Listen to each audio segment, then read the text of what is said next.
1916 to 2016, and there are copies available for purchase over on the side there. Like some. And Mr. Riccio is not only a student and scholar of film, but he is a background in finance, and he is also a rare book dealer. So, looking for rare books. That's what he presents.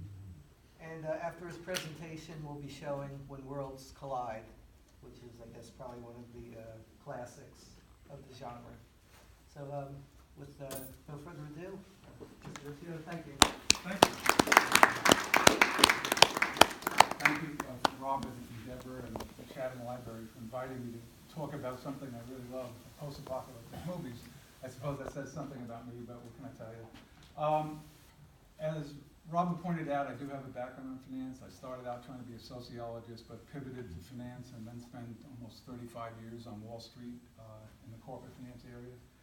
I've written a lot of stuff, articles on capital markets and corporate finance, and as Robert also said, which should also be on my resume, is that I have been a rare book dealer for probably 20 years, although only maybe 8 years on a full-time basis. I'm not sure what any of that has to do with writing a book on post-apocalyptic films, but I guess my love of books, and that includes science fiction, along with some writing experience, I guess that doesn't hurt. I think most of us, if we think about how we moved one way or the other in life, or what directed us, might have some vague recollection about how or why we chose something over something else. For me, the starting point for this journey on writing this book on these types of films started when I was about 12 years old. There was a TV show on television called Playhouse 90. Now, maybe some of you guys remember it. Some of you guys may be too young for that, but it was around in the 50s and 60s, and basically it had new dramas every week. There was one episode, and it was called The Last Babylon, and that was based on Pat Frank's book on the same subject, nuclear war and its impact on a small town in Florida. For whatever reason, that kind of grabbed me. I can't say I got fixated on it, but while I always loved science fiction, that in particular seemed to have resonance with me. So for the rest of my life, whenever these movies came around, I checked them out. A couple of years ago, I guess must have been in the summertime, things were a little bit slow in the book business, so I started to think about the output of these films over the years. And if you look over the last 2 decades, there's actually a surge in these movies. And I said, you know what, maybe I should write a book on it. I mean, I've been watching this stuff all my life, so how hard could it be? So I started to do some research, and I discovered 2 things. One, that there are a lot more of these movies than I thought, which meant I had to figure a way to make this project manageable for me. And secondly, the history was also a lot longer. I mean, 100 years plus. So keeping that in mind, I decided to scale the project so that I could work with it. I am something of a closet historian, so the idea that I could, go back and see what was there. And I think if you really want to understand this film group, you really need to see where it started. And where it started was, as far as I could find out, maybe somebody knows something else, but in 1916, there was a silent Danish film. The translated title is The End of the World. And it's about the impact of a comet on the Earth. It basically destroys most of the world. It's a very interesting film in that it has a lot of stuff in it, a love triangle, stock market manipulation, a class uprising, and of course the end of the world. I watched this film on YouTube, and if you have a mind to, you probably still do that. It's probably about 1 hour and 15 minutes. It is a little dated, but if you're looking at the source of the first film on the subject, at least that I could find, this is it. The second film that I want to mention, and this is back in the formative stages of this film genre, is a film called Deluge. Has anybody ever heard of that? No. I didn't either. And until I started doing research. And then this is an American film now. It was released in 1933, but it was thought to be lost. So for 40 or 50 years, nobody knew where it was. And sometime in the late 80s or early 90s. They found a copy in a library in Rome. Unfortunately, it was a dubbed copy with English subtitles. I actually watched that and didn't quite translate all that well. But then a few years ago, some film archivists working with the Library of Congress came up with an original copy, and now it's available on Amazon, so if you want to buy it. It's a very unusual film. It's basically shows the world is trashed by tidal waves and earthquake. First 5 minutes of the film, you can watch New York City, all the buildings are crashing down, ships are being thrown all over the place. It's a mess, but it goes on for 5 minutes. Now, this is 1933, so the special effects, all right, it's not bad, but it's 1933. This is the starting point for American films on the subject, and it has a very unusual feel. And I watch films from the 30s all the time. This feels like nothing that I've ever seen in that decade. I don't know why, maybe it's because of the subject matter, but it has an unusual feel. I did not know any of the actors or actresses in it, but it's not bad. It's worth a watch if you're interested in this particular film group. Now, the next and last film in this formative stage is a film called Things to Come. Now, this is based on an H.G. Wells novel called Shape of Things to Come, if I got that. Did I get that right? Or? Okay. And it's basically an anti-war movie, but civilization, because of endless war, civilization gets trashed.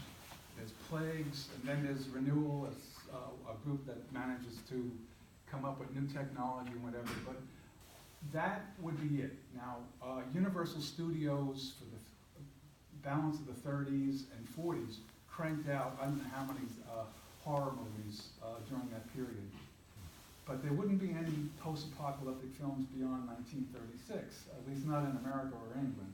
And I suspect that the Depression and the Second World War was on people's minds, and they really didn't need to be reminding about the apocalypse since they were kind of living it.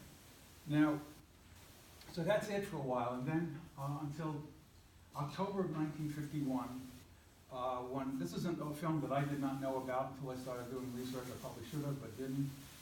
We get Arch Oboler's film 5. And this is probably the first film that I could find on nuclear war. It's in Title 5 implies, well, there's 5 people left, and the film follows their trials and tribulations as they try to survive. Most films, just a word of caution. It's an unusual film. Another film critic characterized it as unusually dark for the period. But this film would set the stage for the next 40 plus years, because nuclear war would be the dominant theme for a while in these types of films with respect to the apocalypse. Right, so that started the decade, but by the end of the decade, we started to see a number of others. Probably the most well known is On the Beach. I don't know if most of you probably had some exposure to that. It's a great book, and the film had a truly impressive cast. One of my personal favorites was World Without End, which was a much smaller scale film with Rod Taylor, and then I think it was The World, the Flesh, and the Devil with Harry Belafonte was another one, also came out in '59. And a very forgettable film, The Day the World Ended. If you haven't seen it, I don't think there's any reason to bother with it. But so the 50s starts with this theme, and it ends pretty strongly with it. This continues through the 60s. You have The Time Machine. Now, The Time Machine was written probably in 1895, but in the film version of it, it is nukes that kind of trash civilization. You also get Panic in the Year Zero. This is not a test, it's another forgettable film, and even Dr. Strangelove, which is a comic version of the apocalypse.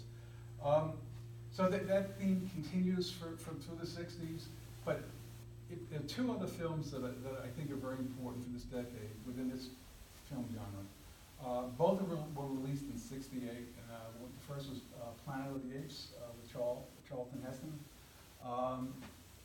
This movie's been incredibly successful. They're still making iterations of it, and it had its own TV show for a while. It had a fantastic merchandising effort for a while.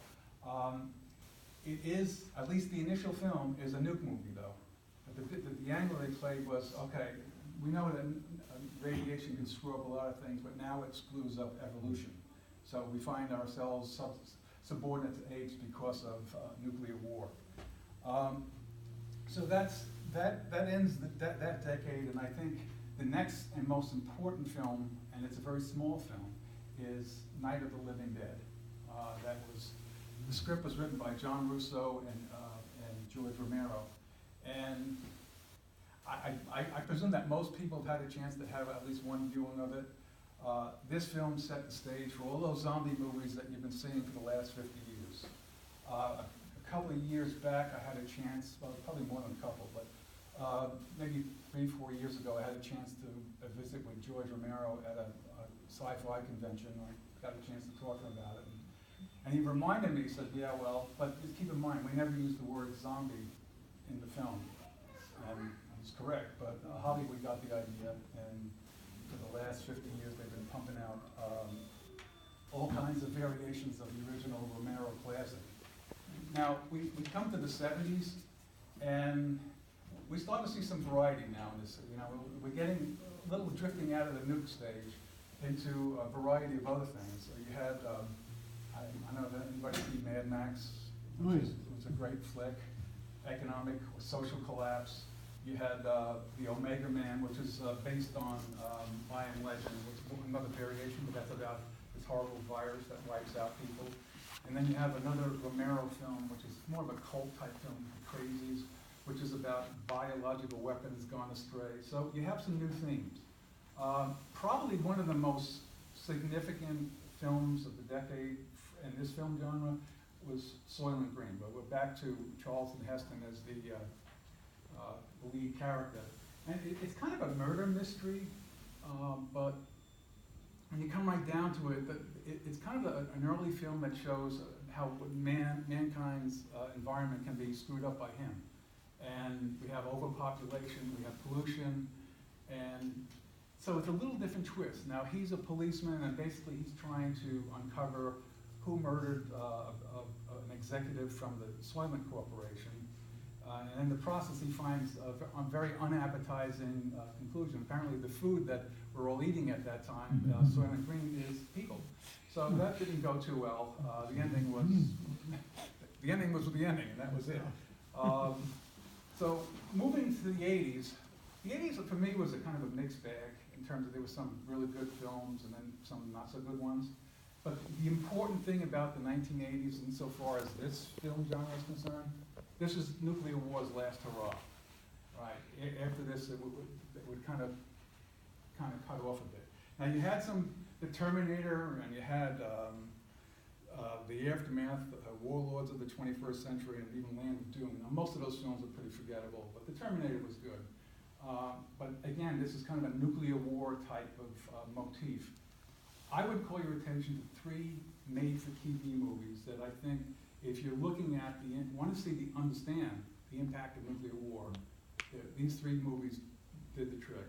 Testament, The Day After, and a BBC production called Threads, all dealt with the nuclear war, the impact of it, in a more serious way. Now, Testament actually was a film that had a brief theatrical release, but it was really made for television.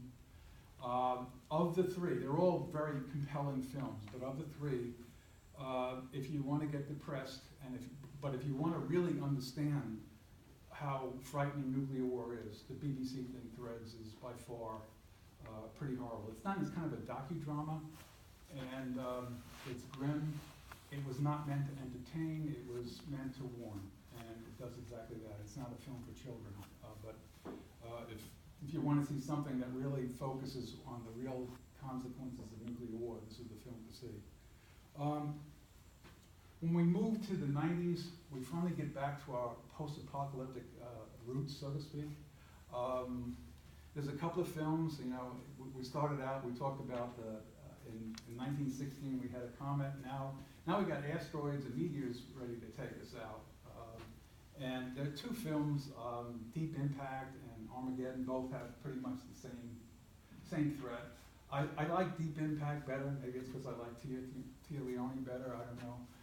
But I did get a kick out of a young reporter being able to essentially blackmail the President of the United States into advancing her career with the story of the century. I'm not sure at the end of the world is the best time for career advancement, but that's I'll leave that up to her. Armageddon's pretty much the same thing, where a rough crew that deals with an asteroid and they have to blow it up with nukes, of course. It was a good movie, but for me, I prefer the other one. Now, there was one other film in the 90s that I want to mention, that's Independence Day. That was released in 96, I believe also. Now you have aliens trashing our planet. I would argue that this is an extension of War of the Worlds from 1953. You had aliens trashing the planet back then. The interesting thing is, in the 1953 film, it was bacteria and viruses from our planet that took out the aliens. In the 96 film, it was a computer whiz kid that took him out with a computer virus. So I guess things balance out over the long run. If you look at the new millennium, you start to see a serious output or increased output of films in this area. I guess that's not surprising when you think about some of the things that we were thinking about when the year 2000 rolled around. Remember the Y2K problem? All our computers were going to melt down and we were going to be back in the dark ages. We had the tragic events of 9/11. We had constant fear of terrorism at that point. There's wars in the Middle East. There was talk about EMPs and all kinds of stuff. So we had a lot of new stuff to worry about. One of the films that I think stands out, maybe more than some of the others, I've had arguments with people about that. I really liked the film. It was The Day After Tomorrow. Now, if Soylent Green may have been a start to man's impact on the environment, well, this film more directly hits that nail on the head. It's a good script. It's got a great cast, and it's a very sobering message. So I think that when you come right down to it, it was a good film. It set the stage for I'm sure, a lot of other films. There were a couple like The Colony and Arctic Glass that kind of followed a similar theme, but not quite the same caliber. I remember when we first started using cell phones. Do you remember everybody telling us how bad they were going to be for us? That they would melt our brains and stuff like that? Well, if you didn't believe that, then you obviously didn't see the movie Cell, or you didn't read the book. Actually, the book was a lot better than the movie. There you see I guess a rogue cell signal, basically turns people into raving maniacs. Not a particularly appetizing development, but the film was so-so, but the book really, if you read the book, it really was scary. It was really well written. One of the things that you'll find that starts more than any point prior to this point is disease and viruses. If you think back on mankind's history, these are very sobering facts for us. In the mid-14th century, about a third of the population was taken out in 2 years by the plague. So this theme would come up more and more as time goes on. But the one that I think was a well-done film, it wasn't a big production. I don't know if any of you saw Contagion. This film is about a virus. Now, you don't have a lot of big special effects. There's no marauding zombies or meteors to worry about or nuclear war. What you have is global travel, some infidelity, and a virus that brings humanity to its knees. It is extremely well done. The autopsy sequence with Gwyneth Paltrow, I think it was really creepy. So that's something I could have done without, but I think that just like the nuke movies of a couple of decades earlier, this was convincing because it was very plausible. Now, when you talk about viruses, there's two kinds. There's the viruses that kill you, and then there's the viruses that turn you into zombies. Then they kill you first, but then you become a zombie. Along those lines,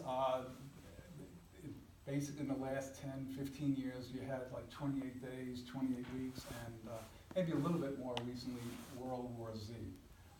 This film stands out because a rage virus is decimating the human race. We have, I think Brad Pitt was the actor that played the part of a retired UN worker who they sent out to see if they could find a cure or find patient zero so they can develop vaccines. And the movie follows his trials and tribulations. Now, it's kind of a big budget movie, but I liked it because it blended the storytelling and the big budget special effects in a very effective way. I think that one of the scenes you have, these zombies are overrunning the Jerusalem airport, and he and his colleague are trying to get out on the last plane. And you're looking at them from the vantage point of inside the plane. And you could feel the fear in those people as they get us out of here, to the pilot, you see all these creatures running towards you. And so it was very well done.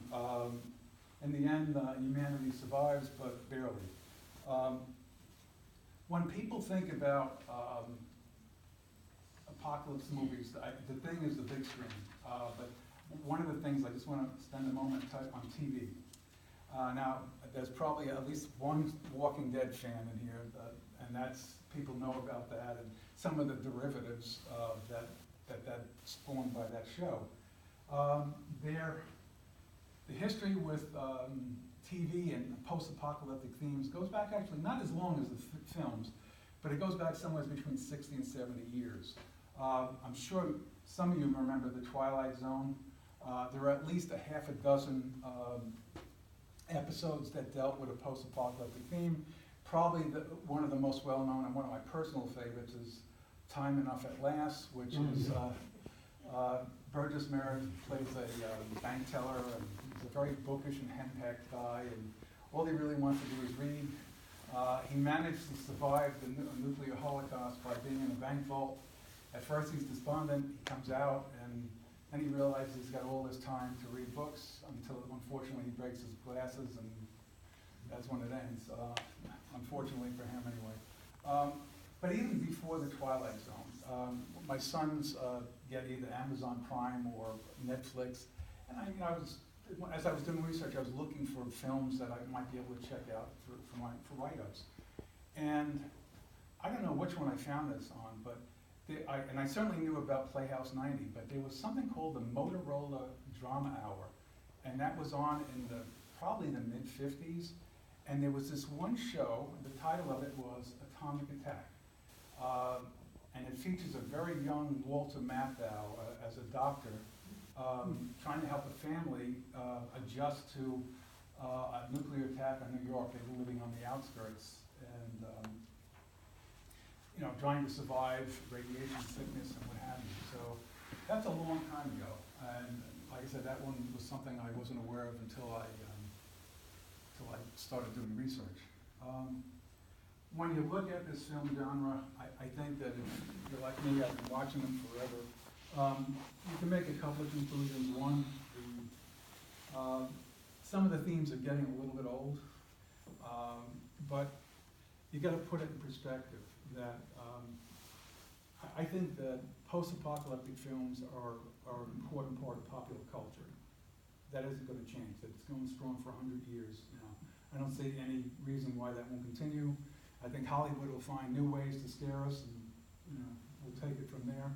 I think people will say, well, why are they so popular? It's like any other film. It's the storytelling.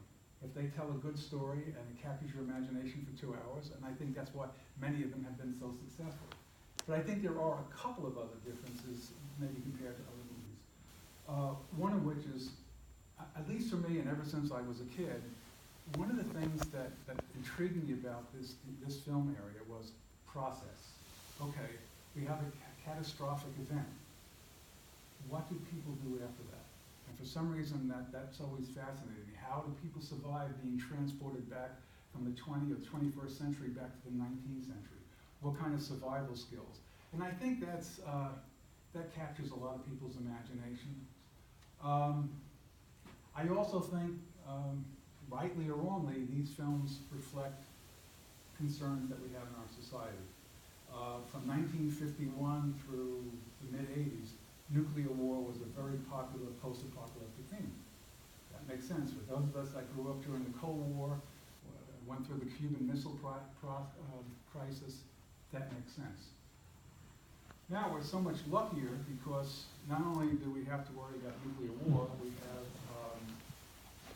EMPs, potential hostile aliens, deadly viruses, rogue asteroids. So we got a lot more to worry about, and I'm sure Hollywood, again, will make good use of that. I think, I would say, obviously, I've been watching these films most of my adult life. They are entertaining, but I think underneath it all, you have to question, well, I would suggest that there's more than a little pessimism in our outlook, given the sheer output of these films. I mean, that's some food for thought. Now, the film you folks are going to see tonight is a classic film from the 50s. It was released in 1951 when Worlds Collide. It bucked the trend. This wasn't about atomic war. This is about a star and a planet that was in the trash of our planet, which ultimately it does. It's got a good script, a well-seasoned cast. They're not exactly household names, like I think it's Richard Gere, Barbara Rush, and John Hoyt. Those names probably don't mean much to you guys, but if you grew up when I did, you would have seen them in all kinds of TV and movies because they were very well-known actors. John Hoyt was in everything from a principal in the Blackboard Jungle to a general in Spartacus. He even played a Martian in a Twilight Zone episode, so he got around. This film also won an Academy Award for special effects, and I think it's one of the best of the sci-fi genre in the 50s, and I hope you enjoy it. It's a great show. Thank you. Thank you.